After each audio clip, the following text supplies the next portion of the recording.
Sabahınız xeyir olsun aziz dostlar. Belə gözəl,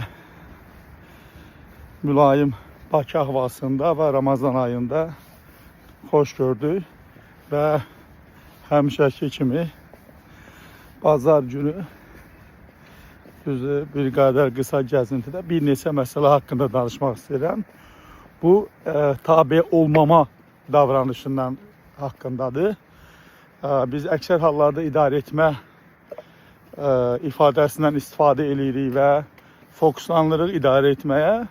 Amma digər tərəfdən bəlkə də unuduruq və ya düşünürük ki, idarə etmənin içərisində bütün digər aspektlər qeyd olunsun. Amma mənə elə gəlir ki, bu prinsipdə, bu prizmada düşünülməli olan məqamlardan biri tabe olmamaqdır. Nə üçün?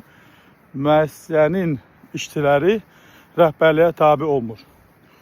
İdarə etmə elmləri bunu müxtəlif cür izah edə bilərlər, amma sadə olaraq deyə bilərik ki, niyə işçi tabe olmur rəhbərliyə? İşçi və ya alt strukturlar, bunun indikatorları, göstəriciləri nədir?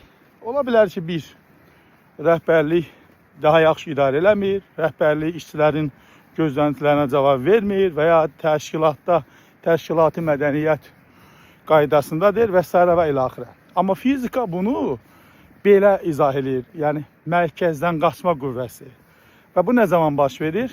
Sürət dəyişdikdə və ya sürətin istiqaməti dəyişdikdə mərkəzdən qaçma baş verir.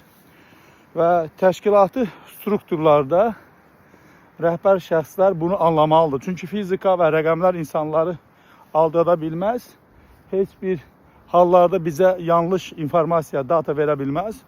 Odur ki, müəssisələr idarə olunarkən tabe olmama və ya verilən göstərişlərə düzgün yerinə yetirməmək, qəsdən düzgün yerinə yetirməmək. Bunlar nəzərə alınmalıdır və ünsiyyətlər daha da artmalıdır. Odur ki, mənə elə gəlir, biz idarə etmənin bu komponentinə həmişə diqqət eləməliyik. Bazar gününüz xeyirli olsun, uğurlu olsun.